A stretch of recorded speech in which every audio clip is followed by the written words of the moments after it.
हम सब अपनी रोजमर्रा की जिंदगी में बहुत से काम करते हैं, जिनमें से कुछ काम हम सही करते हैं तो कुछ गलत होते हैं, लेकिन हमें उनके बारे में पता ही नहीं चलता। ज्यादा से ज्यादा टूथपेस्ट इस्तेमाल करना और खाने के बाद तुरंत पानी पी लेना, कानों को कॉटन स्वैब और क्यू टिप से साफ करना और तो और फेस को जोर जोर से रगड़ के साफ करना, ये सभी चीजें गलत और हानिकारक होती हैं। ऐसी ही बहुत सी कॉमन मिस्टेक्स के बारे में आज हम इस वीडियो में बात करेंगे, तो जानने के लिए वीडियो के एंड तक बने रहिएगा। तो चलिए शुरू करते हैं। Mistake number 10, sleeping just after having food. दोस्तों, आप में से बहुत से लोग खाना खाने के तुरंत बाद लेट जाते हैं और सो जाते हैं। आज के वक्त में लोगों को जितना सोने के लिए कहा जाए उनके लिए उतना भी कम होता है। लेकिन क्या आप जानते हैं, खाना खाने के तुरंत बाद सोने से आपकी बॉडी पर बहुत बुरा असर पड़ता है। दरअसल जब आप खाना खाने के तुरंत बाद सोते हैं तो इससे खाना पेट में जाने के बजाय फूड पाइप में ही रह जाता है, जिस वजह से खाना डाइजेस्ट नहीं हो पाता है और कैलोरीज बर्न होने की जगह बॉडी में फैट बनने लगता है। इसके अलावा चेस्ट में जलन, हार्ट बर्न, पेट में दर्द और सोने में भी परेशानी होने लगती है। और जब आप ठीक से सो नहीं पाते हैं तो आप पूरा दिन कमजोर और आलस महसूस करते हैं। इसीलिए आइडियली आप लोगों को सोने के लगभग 2 घंटे पहले ही खाना खा लेना चाहिए।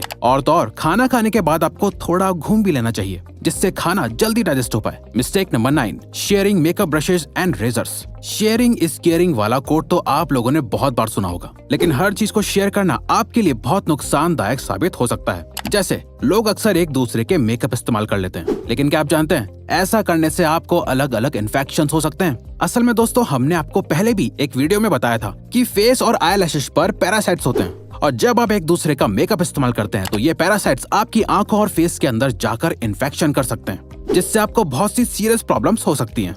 वहीं दूसरी तरफ बॉयज एक दूसरे का रेजर इस्तेमाल कर लेते हैं, लेकिन क्या आप जानते हैं फेशियल हेयर और बियर्ड के अंदर भी डेड सेल्स और बैक्टीरिया होते हैं, जो यूज्ड रेजर को इस्तेमाल करने से सीरियस इन्फेक्शन कर सकते हैं। आपको जानकर हैरानी होगी कि ऐसे बहुत से केसेस हैं जहां पर एक दूसरे का रेजर इस्तेमाल करने से लोगों को एड्स जैसी सीरियस बीमारी तक हो चुकी है। Mistake number 8, not cleaning the daily usable stuff. हम सभी अपनी डेली लाइफ में बहुत सारी चीजों का इस्तेमाल करते हैं, जैसे mobile phone, TV remote, switches, bedsheets and pillows, लेकिन इन सभी चीजों को बहुत रेयरली ही साफ करते हैं। क्या आप जानते हैं इन छोटी छोटी चीजों को रोज साफ करने से आप बहुत सी बड़ी बीमारियों से बच सकते हैं। असल में दोस्तों, मोबाइल फोन, स्विचेस और रिमोट्स जैसी चीजों पर बहुत से माइक्रो बैक्टीरिया होते हैं, जो आपके टच करने से आपकी बॉडी के अंदर एंटर कर जाते हैं। और इसके अलावा आपकी बेडशीट पर भी बहुत सारे डेड सेल्स और डस्ट होती है, जिससे आपके इम्यून सिस्टम पर बहुत बुरा असर पड़ता है और आप जल्दी जल्दी बीमार पड़ने लग जाते हैं। इसीलिए आपको अपनी डेली यूज करने वाली चीजों को हमेशा साफ और सैनिटाइज रखना चाहिए। Mistake number 7, covering your mouth with your hand while sneezing and coughing. आपने अक्सर लोगों को कहते हुए सुना होगा कि खांसते और छींकते वक्त हमेशा अपने फेस को ढक लेना चाहिए, लेकिन क्या आपको फेस को सही ढंग से ढकने का तरीका पता है? दोस्तों, आपको कभी भी खांसते और छींकते वक्त अपने हाथों से फेस को कवर नहीं करना चाहिए। असल में दोस्तों, जब आप खांसते या छींकते हैं तो बहुत से जर्म्स आपकी बॉडी से बाहर निकल जाते हैं, और जब आप इस दौरान फेस को हाथों से कवर कर लेते हैं तो वो हार्मफुल जर्म्स आपके हाथों पर आ जाते हैं। तो जाने अनजाने में वो जर्म्स आपके हाथों से वापस आपके शरीर में एंटर कर जाते हैं। इसीलिए दोस्तों, आपको हमेशा खांसते और छींकते वक्त हाथों की जगह एक साफ टिश्यू पेपर का इस्तेमाल करना चाहिए, जिससे आप तुरंत डिस्पोज कर सकें। एक बार इस्तेमाल करे हुए टिश्यू को भी आपको बार बार इस्तेमाल नहीं करना चाहिए। मिस्टेक नंबर 6, आज के मॉडर्न जमाने में बड़े नेल्स रखना और उन पर आर्ट करवाना फैशन बन गया है। इसके साथ साथ ही कुछ लोग ऐसे भी होते हैं जो अपने नेल्स को दांतों से चबा लेते हैं। लेकिन दोस्तों, क्या आप जानते हैं नेल्स को काटने के बाद जितना इम्पोर्टेंट हाथों को धोना होता है, उतना ही इम्पोर्टेंट नेल्स को ट्रिम करना भी होता है। असल में दोस्तों, नेल्स में एक गुलाबी हिस्सा होता है जिसमें बहुत सी नर्व्स होती हैं, और साथ ही ये नर्व्स बहुत सेंसिटिव होती हैं, और जब ये नर्व किसी हार्ड सरफेस के टच में आती हैं तो बहुत ज्यादा पेन और ब्लीडिंग हो सकती है। इसीलिए नेल्स को काटने के बाद ट्रिम करना बहुत इंपॉर्टेंट होता है। तो दोस्तों, अगली बार अपने नेल्स को काटने के बाद ट्रिम करना ना भूलें। Mistake number 5, drinking water just after having food. आजकल लोग खाना कम खाते हैं और पानी ज्यादा पीते हैं, लेकिन क्या आपको पता है ऐसा करना आपके इम्यून और डाइजेस्टिव सिस्टम के लिए बहुत खतरनाक हो सकता है। चलिए हम आपको बताते हैं। असल में खाना खाने के तुरंत बाद पानी पीने से डाइजेस्टिव सिस्टम पर बहुत बुरा असर पड़ता है। दरअसल जब आप खाना खाते हैं तो उसके तुरंत बाद ही आपके पेट में हाइड्रोक्लोराइड एसिड और इसके ही जैसे दूसरे एसिड्स बनने लगते हैं, जो फूड को डाइजेस्ट करने में मदद करते हैं। और जब आप इस दौरान पानी पी लेते हैं तो इन एसिड्स में पानी मिल जाता है, जिससे एसिड्स की इंटेंसिटी कम हो जाती है और खाना पूरी तरह से डाइजेस्ट नहीं हो पाता है, जिससे अल्टीमेटली पूरा डाइजेस्टिव सिस्टम बिगड़ जाता है। इसीलिए आपको खाना खाने के बाद पानी नहीं पीना चाहिए, लेकिन अगर आप चाहें तो खाना खाने के बाद 1 या 2 घूंट पानी पी सकते हैं, पर उससे ज्यादा पानी खतरनाक हो सकता है। Mistake number 4, 4. Neglecting intimate hygiene. बात जब पर्सनल और इंटीमेट हाइजीन की आती है तो मेल और फीमेल दोनों ही इसे इतनी इम्पोर्टेंस नहीं देते हैं जितनी वो अपने बाकी बॉडी पार्ट्स को देते हैं। दोस्तों, बॉडी के बाकी हिस्सों की तरह आप लोगों को अपने इंटीमेट एरिया को भी रेगुलरली क्लीन और ग्रूम करना चाहिए, लेकिन इसके साथ साथ आपको ये भी ध्यान रखना चाहिए कि आप इसके लिए सही प्रोडक्ट्स को ही इस्तेमाल करें। असल में नॉर्मल सोप्स में बहुत से हार्श केमिकल्स होते हैं जो आपके इंटीमेट एरिया में इरिटेशन और इन्फेक्शन कर सकते हैं और नेचुरल बैक्टीरियल बैलेंस को डिस्टर्ब कर सकते हैं। इसीलिए आपको इंटीमेट एरिया के लिए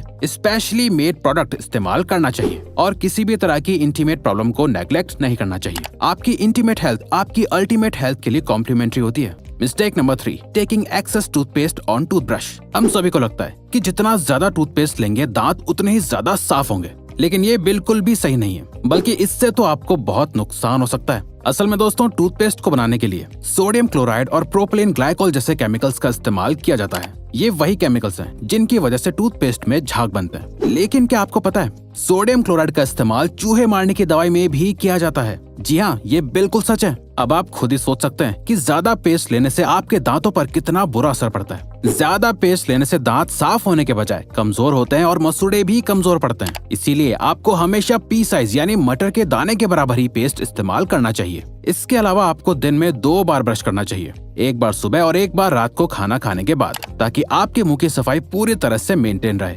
mistake number 2, using cotton swabs Q tips to clean the inside of your ears. कान को साफ करने के लिए कॉटन स्वॉप्स और क्यू टिप्स जैसे टूल्स का इस्तेमाल बहुत आम सी बात है, लेकिन क्या आपको पता है इन चीजों का इस्तेमाल आपके कान के लिए बहुत खतरनाक साबित हो सकता है। कान हमारे 5 सेंस ऑर्गन्स में से एक ऑर्गन होता है जो बॉडी का बहुत ही नाजुक हिस्सा होता है। दरअसल दोस्तों, कान की इनर कैविटी बहुत ही नाजुक होती है जो कॉटन स्वॉप्स और क्यू टिप्स जैसी शार्प चीजों से डैमेज हो सकती है। इसके अलावा क्यू टिप्स असल में वैक्स को कान के अंदर और ज्यादा पुश कर देती है, जिससे अल्टीमेटली ईयर ड्रम के डैमेज होने के चांसेस बढ़ जाते हैं और आप अपनी सुनने की शक्ति खो सकते हैं। इसीलिए अगर आप अपने कान को साफ करना भी चाहते हैं तो इन टूल से आपको सिर्फ अपने कान के आउटर हिस्से को साफ करना चाहिए। कान के अंदर की डीप सफाई तो आपको किसी प्रोफेशनल डॉक्टर से ही करवानी चाहिए, या फिर अगर आप खुद भी अपना कान साफ करना चाहते हैं तो इससे पहले कान साफ करने के सारे इंस्ट्रक्शन समझ लें ताकि आपको कोई नुकसान न पहुंचे। Mistake number 1, cleaning face in the wrong way. दोस्तों, हर काम को करने का एक तरीका होता है, चाहे वो अच्छी राइटिंग करना हो या फिर अपने चेहरे को साफ करना ही क्यों ना हो। तो दोस्तों, क्या आपको चेहरा साफ करने का सही तरीका पता है?